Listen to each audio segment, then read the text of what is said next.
Ito ang aking mga mahigpit na tagubin sa mga kawani ng gobyerno.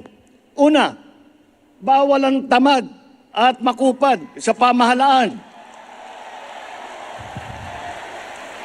Walang puwang ang mga mabagal at sagabal sa serbisyo publiko.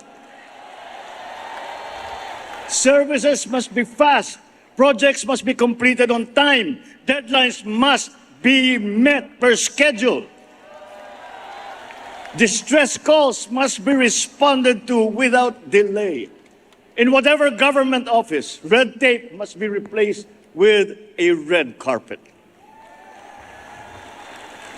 At saka palitan na ninyo yung sungit ninyo, palitan na ninyo ng ngiti.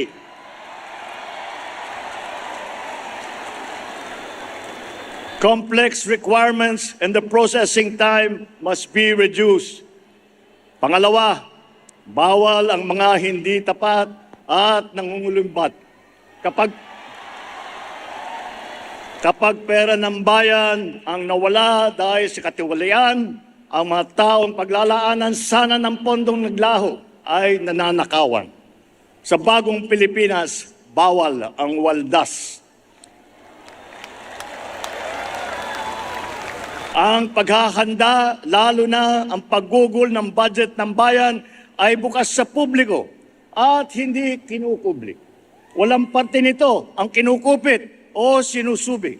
Pangatlo, bawal ang mga pang-api at naghahari-harian. You are servants of the people, not their lords. Huwag nating pahirapan ang taong bayan, bagkus suklian ang kanilang tiwala ng magalang na panunungkulang.